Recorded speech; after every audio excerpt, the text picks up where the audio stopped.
Hello, this is Daryl at Good Attitude Services 10-foot truck. Today I'm in my car. I went to go do a tire delivery for Rody, and I got to the warehouse and it had been picked up already, so I had to cancel that order, and it was a really good order. Not too happy about that. It could have been a decent payout, but that's the way it works with some of these apps. Sometimes you don't know. That's happened before, not necessarily on Rody, but it's happened on other apps when I was delivering food, where I got there and someone had picked up the order. So I went ahead and contacted the support to make sure that I was notified about that, and it canceled. And I can't find any others, so I got a schedule tonight with DoorDash to do some deliveries, since it's been very slow week for my truck pickup, delivery, and junk removal is slow. So what I do is I pick up these type of jobs, and then I'm looking into some seasonal jobs. Also, I'm looking into maybe possibly working at UPS during the peak season, since here in the wintertime it's a little difficult to, especially for my truck, to drive around unless you put chains on. December it gets snowy and there's not as much work, so I usually pick up other types of work, and come back in the spring. So I thought about possibly working at UPS. I've done that before. It's not a bad job, just depending on the hours, because the hours is where I work the early morning hours. Last time I worked there, it was like 3 o'clock in the morning, and that's a no-go for me now. If I can't get a shift, it's like either day or the best shift I looked at on the UPS that I saw on their website was 5 o'clock to like 10, because that gives me time to do if I do have jobs with the truck, I can do those in the daytime. The other one was during the day, but that would take up most of the day. I was like 9 something. It was like 9:45 to like 3:30, or might have been like close to 10 all the way to like 3. That would still give me a little time in the afternoon, because there are a lot of people I can work later in the afternoon, so that would be okay. But the one where you work at 5, that would be the best, because you'd have the whole day to do either junk removal or pickup deliveries if they're available. Of course, like I said, in the wintertime, I haven't been getting much work.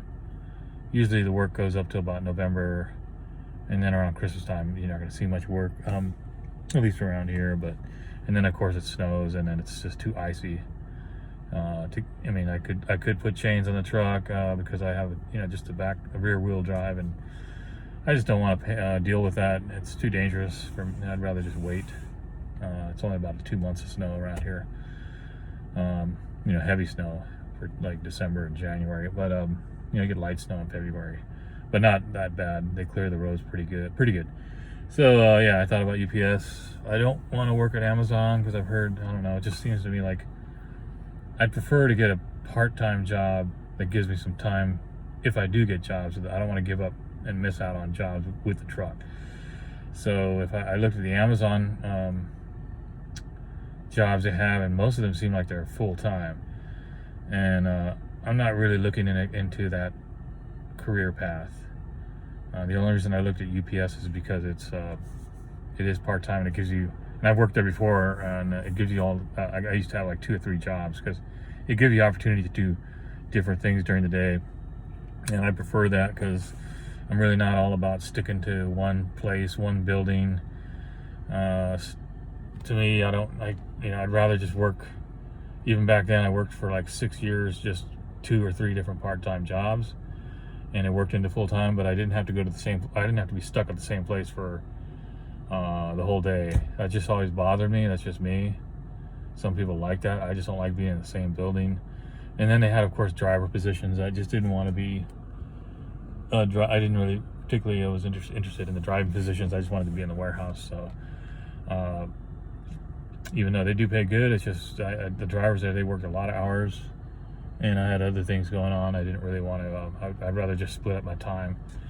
So in this case, I would be hopefully working in the afternoons, or working early in the mornings, so I'd have time to still advertise my truck, because I don't want to let go of that. If I get repeat customers, I want to be able to do that. Of course, I'll have the weekends too available. So I'm looking into that.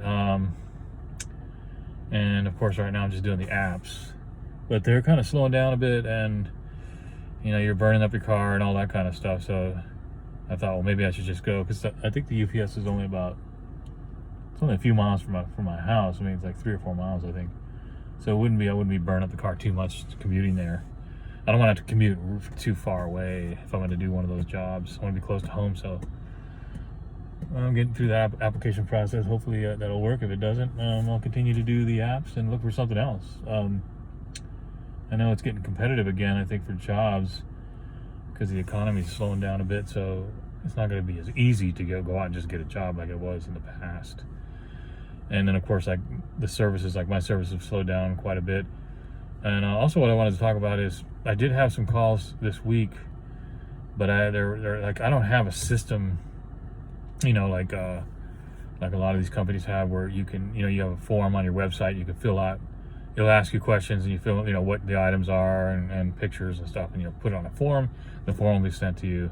So you don't have really any communication on the phone. It's like just on a form. I don't really have that, so I have to answer the phone or I have to answer texts.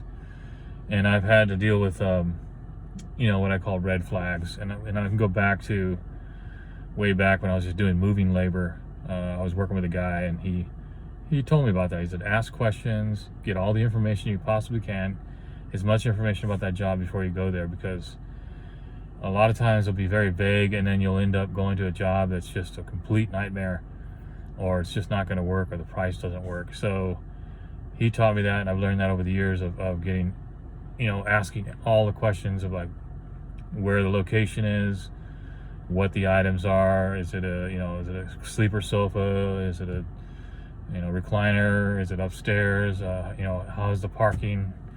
The other location have stairs, or that kind of thing. I try to get as much of a picture of what I'm dealing with and where I'm going, and to make a judgment on what the price is going to be, or what I'm going to estimate. But I prefer to go to the location itself and do a free estimate, so I get a way better visual of what I'm dealing with when it comes to junk removal, and even for moving or delivery. Anyway, I got a couple of red flags this week where the customer, it sounded like a good job and all that, but they just, I when they texted me, I asked them, I asked them questions about it, and they're vague about it. It was a very vague communication, so they weren't answering, about what the items were. Like, I want to know, not every single detail, but I'd like to know, like, if it's furniture, if it's household goods, if it's boxes, is it a room full? How many rooms? Is it an apartment? Is it a house? Is it stairs? Is there anything? I always put in the text too, or if I talk to them on the phone, is there anything that's overweight or like heavy, extremely heavy? Like if it's like a safe, or say a refrigerator, appliances, this kind of thing. So I'm always I want everything, all that information to come through before I can even decide if I'm going to do the job. And I've had a couple of red flags where people weren't answering questions, and I said, well, can you send me pictures? And they'd go, no, I can't, I don't have my camera with me. Well, we know that everybody has a phone, so there might be a few people out there that don't have a phone with them, so I could let it slide. And then I'd say, okay, well, how about this? I'll meet you out there today later, and I'll do a free estimate in person. I won't even charge you. Oh no, I don't want that done, I don't have time for that, kind of stuff like that. That's a red flag. So I just say, well, sorry, I'm not interested in, I'm busy, or whatever. There are a lot of different red flags in the industry when people, if you don't have the form and you're having to contact or talk to people on the phone, or text them.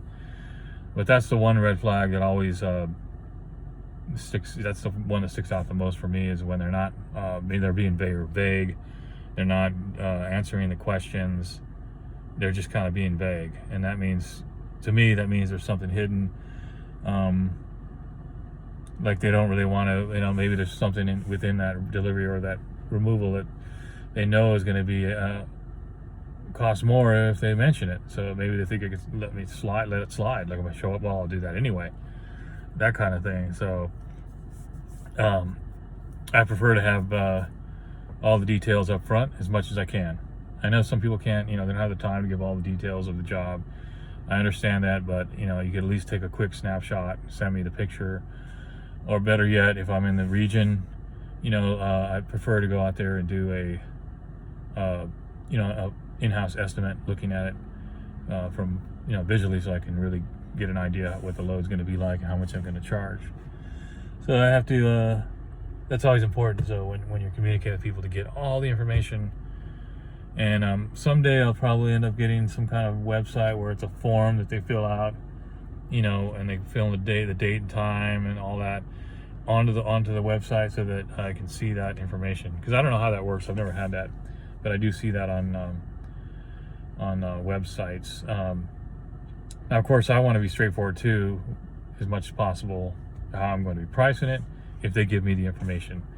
So I'll be straightforward. I'm not going to be, you know, add extra charges, because I moved a guy the other day, and that was the one thing that irritated him about other moving companies or people who are doing that service, was that they would give him a price and then they would add in all these extra charges, like, you know, stairs and whatever different. It would like be more convoluted, and there would be more cost in the end than it was said on the phone. So when I talk to someone, they give me all the details, and I'm pretty sure I understand what they're talking about and how it's going to work, and I feel confident that we have all the information on the table. I'll give them a price, and I'm going to stick with that price. If I messed up because my information, I didn't think it through, that's on me. I'm not going to go and add more costs on the end, unless it's something ridiculous, like they didn't mention that there was a safe upstairs or something like that. If I write all the information down, or especially within a text or an email, emails are probably good too to have, or a text, where you can show them, you know, all the information that they gave you, and then if they added something in there, you can say, well, you didn't add that in there when I gave you the estimate, so then I'm going to have to do an additional charge. But that's different than, you know, getting all the information and then giving a price and then showing up and then adding these stair costs. You should have asked them about stairs, or if you didn't know there were stairs, that's on you. You know, I have to ask. It's my responsibility to ask if there's stairs, if there's a long walk, if there's easy access parking, are there any heavy items, these kind of things. That's on me. I have to ask that. I'm responsible for that, not the customer. The customer is just looking for a price. That's all. They don't know how that stuff's charged. They don't know what it entails. They just want it removed or moved or whatever. So, but yeah, that kind of thing. I think it's that's why I've learned over time. When people don't want to answer, you know, full questions, or they don't want to, they're giving you a vague answer on that, then, and to me that's just a red flag. I don't want to. I prefer straight communication so that I know what I'm dealing with. So that's what happened. So I missed out on a couple jobs, and I have a job on the books for next week, but they haven't confirmed. You know, it's kind of like it's up to the seller or the buyer or whatever for the product to be available at a certain time to transport. So I'm waiting on that. But like I said, it's slowing down. So I'm trying to get a idea what else I can do for income throughout the usually. But October is pretty good. Should be okay. I'm just getting a little nervous about it, and that's why I'm looking at the other jobs. But maybe I should give it a chance. You know, wait through. My plans were to wait till mid-November before I made a move onto, you know, actually getting a W-2 job. But you know, we'll see. If it's still slow, like, you know, I'm putting ads all the time, getting out there. But you know, the economy's a little bit different than it was last year. So I don't know. We're going through some kind of recession type of thing going on, and then the inflation. I just noticed that the gas is going back up. I was like, wow. The other day I looked, and now all of a sudden the gas is back up. So, and there's a war going on, of course. So there's like lots of stuff going on in the world. The housing industry is having a problem. There's just a giant hurricane in Florida that wiped out all kinds of stuff. It's a big disaster. I mean, it's horrible. So all these things are, you know, and then of course we had the supply chain problem. So there's a lot of factors going on with the economy right now. It's kind of hard to pinpoint like what's going to go on in the next month or two. So I don't want to lose out on like because I think it seems to me like it's going to be a little bit tougher to get a job this time around like than last year. So I don't know. I'm still thinking, because I really don't particularly like doing a W-2 job. It's not really what I want to do, but I'm also, obligated to keep a certain amount of income. I have to have. So I don't want to go under and not have any money, and then there's no business out there. I mean, I don't want to talk negatively about it, but sometimes you got to think in reality, like if things are getting tight and you're not getting the business, and sometimes you got to do that. So I'm considering that, and then also maybe by doing that job, I might meet some people out there that may be willing to help me out on some of the jobs on their off time, because I don't really have any helpers or anything. I don't know anybody here. I know nobody in this new town I'm at. I don't really have any networking besides customers that I've worked with. And but as far as like someone that I could use for a helper, I don't know anybody. So that might help too. That might be a way to meet someone else that may be interested in helping with a service like that, and may be interested in working with me on that. Of course, I'm very picky about who I get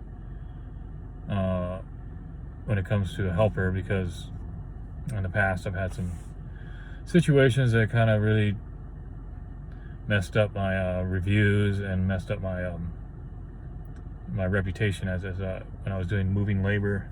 I don't really want to talk about that right now, but if you don't get a decent person who knows customer service and who is nice to people, and even if they aren't the best at working, I mean, they're not, like, say, if we're moving, they're not, they might not be the most experienced, but if they're nice and they're polite and helpful and have a customer service attitude, that goes further, that goes longer. I mean, it's like people can learn how to do all that, but if they don't have that customer service attitude or personality, and all they're there is for a paycheck, they're really just going to end up destroying your company, your business, because a service company really depends on customer service. It's not just doing the work, but it's also being customer service orientated, and that helps so much for getting repeat jobs. So I have to be very, very picky on who I get for a helper. So we'll see about that. Other than that, I'm just gonna sit here and see if I can get another delivery on these apps and so forth. And maybe this weekend I'll get something decent with the truck. We'll see. Last October I had some really good jobs, so it's not October yet, but last October was very, very well. It was very good for me. I think I had some of the best jobs were in last October. So I'm trying to get October a shot this year too. But I know it's a little bit different, like I said, with all the things going on around the world. But I'm gonna try to have a positive attitude about it, because I really do want to keep building my business and have all that, and I want to have that availability and that flexibility to be there when someone calls, and to be able to do that job and not be stuck working another job where I can't get to the phone, or I can't get to do the job that day. That just cuts into my business in the future. So I'm really trying to avoid that, but you got to do what you got to do, right? Anyway, enough of that. It's Good Attitude Services, 10 Foot Truck, signing out.